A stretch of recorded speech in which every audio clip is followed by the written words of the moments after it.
E aí, galerinha, nono ano, professor Davidson de volta, tá? Pra gente trabalhar agora o capítulo número 11 e vamos falar de dois presidentes, certo? Quais? JK e Jânio Quadros, certo? Então passamos aí por a era Vargas, que nós já terminamos, depois vamos para o governo do Dutra, aí veio Vargas novamente, né? Com o momento em que ele comete suicídio, certo? Aí depois vem quem? JK e Jânio Quadros. Então vamos ver esses dois presidentes rapidinho. Segura aí. Olha só.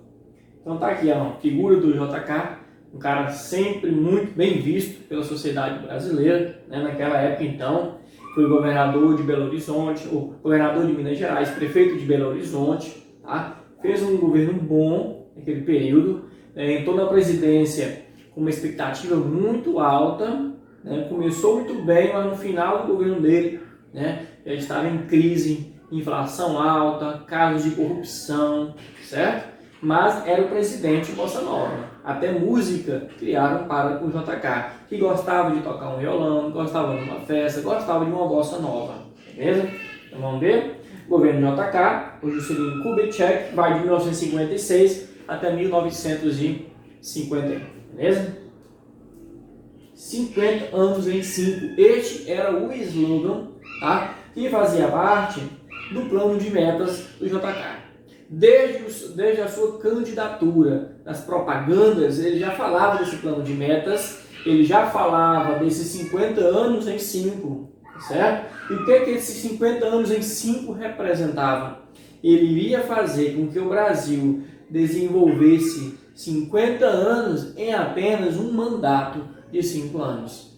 Ou seja, ele queria desenvolver de forma acelerada o Brasil em vários aspectos. Então vamos estudar um pouquinho sobre isso, o governo JK. No início de seu governo, JK apresentou ao povo brasileiro o seu plano de metas, certo? Cujo lema era 50 anos em 5. Acabei de falar para vocês isso aí.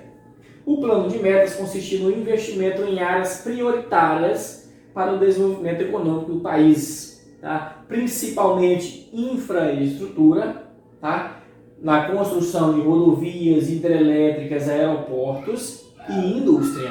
Tá? Este era o principal foco do Juscelino Kubitschek em seu plano de metas, porque acreditavam que naquela época, se desenvolvesse isso, indústria e infraestrutura, os demais setores iriam também ser desenvolvidos. Tá? Então, para eles, isso aqui era a base do desenvolvimento de um país. Ok? Então, vamos continuar.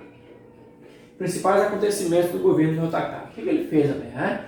Construção da estrada Belém-Brasília, né? E de usinas hidrelétricas. Olha só, infraestrutura e indústria. Estrada é infraestrutura? Sim. Tá? Usina também, Furnas de Três Marias, as duas em Minas Gerais.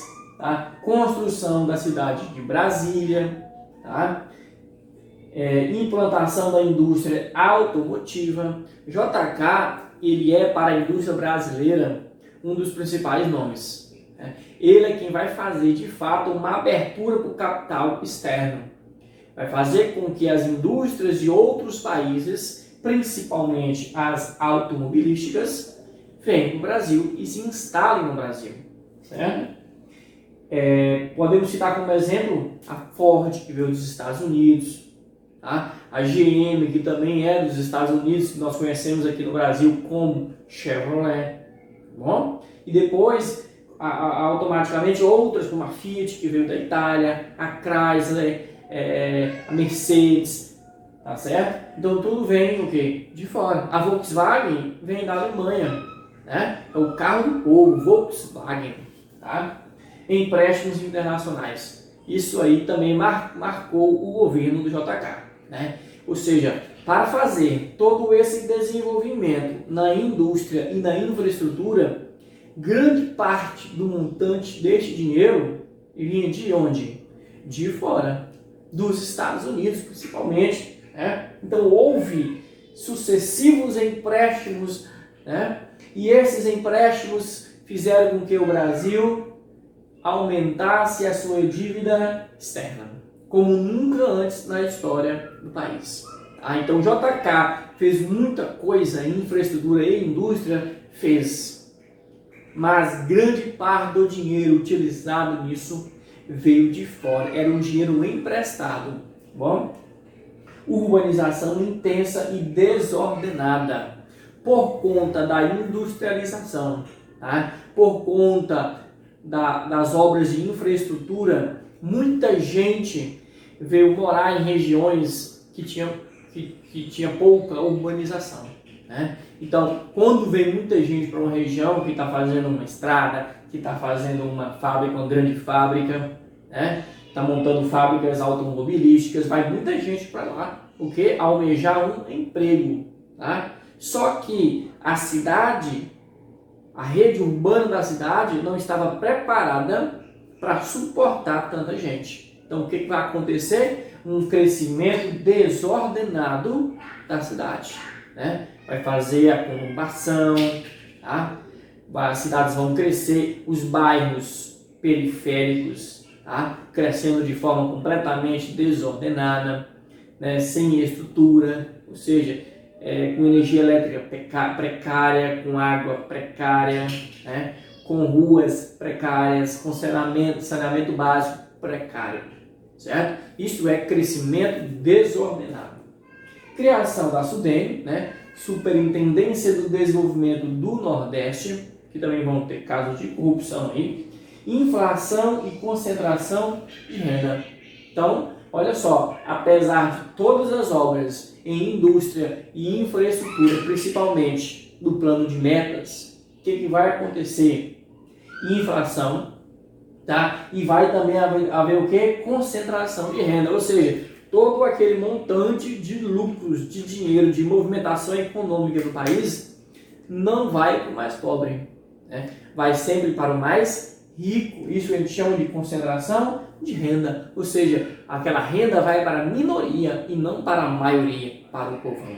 Bom, e a inflação também vai amargar, né, esse finalzinho do governo do JK, né? Pouca inflação no começo, lá no finalzinho a inflação altíssima, chegando ou beirando a 200%, certo? Então é uma inflação altíssima realmente. O que mais aqui do JK, professor? 1960 vai ver o rompimento com o FMI. Por quê? O FMI vai pedir para o JK diminuir a inflação para ele continuar emprestando para o Brasil, né? Nesse Fundo Monetário Internacional, né? O FMI. Para ele continuar emprestando para o Brasil, ele deu essa condição: você abaixa a inflação. A JK diz: não tem como abaixar a inflação. Se for abaixar a inflação agora a níveis muito baixos, a economia vai quebrar, o Brasil vai quebrar, né? O que aconteceu? O FMI rompe. Só que, vejamos, olha a data, 1960. 1959 houve a Revolução Cubana, né? E na Revolução Cubana, né, as ideias socialistas, as ideias comunistas se impregnaram aí, aqui no continente americano. E os Estados Unidos tinham medo, né, de perder a sua área de influência, né? Lembra aí da Guerra Fria, a área de influência capitalista. O Brasil era uma área de influência americana, dos Estados Unidos, na verdade, tá? Então o FMI vai voltar a emprestar dinheiro para o Brasil, com medo do Brasil, e pedir dinheiro para o outro lado, para o lado vermelho, para o lado da União Soviética. Certinho? Então, vimos aí um pouco do JK, aqui a construção de Brasília, né? Olha só os ministérios sendo construídos, os ministérios que hoje, né, a gente vê todos os dias praticamente nos jornais, tá? Dos ministros e tal. Olha só a Bela Brasília sendo construído, né? Rompendo a mata afora. E o engenheiro chamado Bernardo Sayão, ele vai morrer na BR mesmo, na BR Brasília. Impressionante isso, coincidência, tá? Ele vai morrer ali próximo de Dom Eliseu, numa ladeira bem alta, com umas curvas, né? E ele acabou tombando ali naquela ladeira e faleceu, né? Bernardo Sayão. Tanto que a rodovia também é chamada de rodovia Bernardo Sayão, ou rodovia BR-010, ou rodovia Belém-Brasília. Beleza? Olha só, terminando o JK, quem é que vai assumir a presidência da República? Jânio Quadros, que durante a sua propaganda política, ele utilizava uma vassoura e dizia que ia varrer o Brasil da corrupção. Qual corrupção? Da corrupção do governo do JK, tá certo? Porque, como eu falei, no final do governo do JK, vários casos de corrupção estavam aparecendo. E a imagem do JK acabou se desgastando ali naquele período. Então, o Jânio Quadros, que era estrábico, né? Ele tinha os olhos cruzados, né? Uma ligação trocada. Ele vai governar apenas em 1961. Só isso, professor? Um ano? Não, gente. Alguns meses, nem um ano foi. Vamos ver lá? Criou uma nova política internacional, a política externa independente, PI, visando estabelecer relações com todos os povos, particularmente da área socialista e da África. Então, olha só, o Jânio Quadros ele vai tentar fazer um rompimento dentro de um esquema que estava adequado à Guerra Fria, porque o Brasil ele era a área de influência americana. Ele não podia fazer negócios com os soviéticos, com os socialistas. Da África até que não podia, né? Se não fosse socialista. Se fosse capitalista, poderia. E o Jânio Quadros vai dizer o seguinte: não, aqui não tem negócio de Guerra Fria, não. Eu vou comercializar com quem der vantagem para o Brasil, né? Então, ele queria fazer uma política externa independente. Independente de quê? Independente da Guerra Fria. Então ele não queria marcar lado. Ele não queria ser nem socialista e nem comunista. Ele não queria seguir a União Soviética e nem os Estados Unidos. Certo? Defendeu a política de autodeterminação dos povos. Né? Nós vimos isso aí lá na questão da descolonização afro-asiática. Né? Que a ONU defendeu essa ideia e os africanos e os asiáticos também gostaram da ideia de que cada povo deveria ter o seu governo soberano, sem interferência política externa, tá? Condenando as intervenções estrangeiras. Então, é isso que ele queria. Ele não queria ser área de influência nem dos Estados Unidos e nem da União Soviética. Ele queria ter um governo soberano, tá? Em que o Brasil fosse autônomo politicamente. Condenou o episódio da Baía dos Porcos, né, que foi um conflito durante a Revolução Cubana, em que os Estados Unidos pagaram os mercenários cubanos, tá, para tentar derrubar o Fidel Castro. Mas esse ataque americano ele foi derrotado naquele momento. Foi o ataque da Baía dos Porcos. O Jânio Quadros também não gostou disso aí. E interferência norte-americana que provocou o isolamento de Cuba, aquele embargo, né? Depois que Cuba faz a sua revolução socialista, né? Depois os Estados Unidos vai romper relações econômicas com Cuba, um embargo que só vai terminar no governo do Barack Obama, tá? Ou seja, os Estados Unidos isolou Cuba do mundo, praticamente do mundo capitalista. Ninguém queria comercializar com Cuba, né? Então, olha só. Então, quem estava criticando isso aí? O Jânio Quadros. Então, ele estava caçando briga com quem? Com os Estados Unidos, né? Não querer ser área de influência do capitalismo.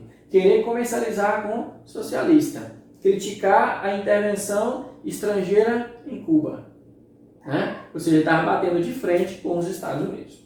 Criou as primeiras reservas indígenas, dentre elas o Parque Nacional do Xingu e os primeiros parques ecológicos nacionais, né? Olha só a briga, olha só o que ele fez aqui. Condecorou o Che Guevara, gente, com a medalha Ordem do Cruzeiro do Sul. Isso aí os Estados Unidos ficaram assim com o orelha em pé, né? O exército brasileiro também, a elite brasileira que era ligada ao capital externo também, ficou todo mundo de orelha em pé.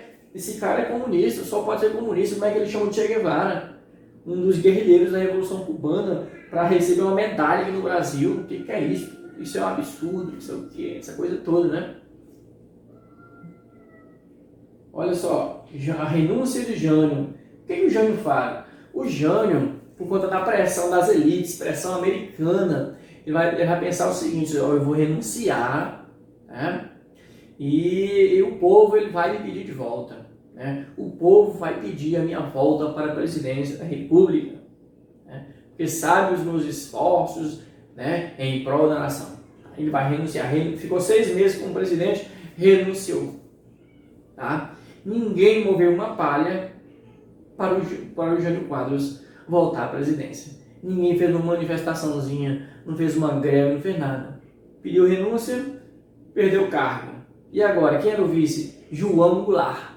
Piorou, né, cara? Um cara acusado de ser o quê? Comunista. Né? Aí então vai ter uma briga danada por conta da ocupação do cargo de presidente. Por quê? Os militares não vão querer, os Estados Unidos não vão querer o João Goulart assumir a presidência da República no lugar do Jânio Quadros, porque ele seria pior do que o Jânio Quadros. Né? É aí que o Brasil vai ter um sistema parlamentar. A única vez que o Brasil teve um parlamentarismo foi aqui. Né? Ou seja, houve uma tramóia política. Né? O Jânio Quadros estava... O Jânio Quadros não, o João Goulart, que era o vice do Jânio Quadros, estava na China, em visita ao governo comunista. Né? O que vai acontecer? O Tancredo Neves, que é o avô do Aécio Neves, lá de Minas Gerais, né? Vai fazer um acordo com o João Goulart, com o Jango, né? O Jango. Vai dizer o seguinte, olha, a galera não tá te querendo, não tá querendo você aqui, porque tu é comunista. Então vamos fazer o seguinte, vai implantar um parlamentarismo, tá? Vamos colocar você como presidente e eu como primeiro-ministro. Tá? Porque no parlamentarismo, quem manda mesmo é o parlamento e o primeiro-ministro. O presidente fica ali de enfeite, certo? Então o Jango aceitou e ele volta para o Brasil e assume a presidência. Mas quem está mandando no Brasil? O Tancredo Neves como primeiro-ministro no sistema parlamentar, tá? Só que depois o Jango ele vai ser esperto, vai fazer um plebiscito, né? E pedir para a população brasileira escolher se ele vai ficar se o Brasil vai continuar como parlamentarismo ou volta para o presidencialismo. Aí a população escolhe o presidencialismo e o Jango volta com todos os seus poderes, retoma todos os seus poderes de presidente. Mas aí vai ser uma outra história, porque até então a gente viu o governo de Jânio Quadros. Né? Olha só os pés. Isso aqui é uma característica do Jânio Quadros, gente. Ele estava olhando para um lado, um pé virado para o outro e o outro pé para frente. Ele era estrábico, os olhos eram cruzados. Os pés também tinham esse probleminha aí. Né? As pessoas diziam que isso aí representava a questão política do Jânio Quadros.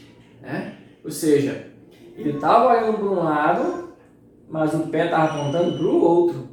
Né? Ou seja, ele poderia estar olhando para os Estados Unidos, mas o pezinho estava olhando para a União Soviética. Ou ele poderia estar olhando para a União Soviética, mas o pezinho estava olhando para os Estados Unidos. Certo? Isso aí é uma das assim, magias, né, que se implantaram dentro do governo do Jânio Quadros. Ele era uma pessoa assim, sensacional. Ele é moralista, né, ele tinha umas posições morais diferenciadas. Né? Ele proibiu a rinha de galo, que era um dos esportes assim, né, bem ativos no Brasil. Ele proibiu o biquíni na praia. Ele proibiu biquíni nos desfiles de Miss Brasil. Né? Ou seja, ele tomou decisões assim que eram muito tradicionais, muito convencionais, né? E que muita gente não gostou. Mas a elite brasileira, até hoje, né, ela gosta dessas coisas.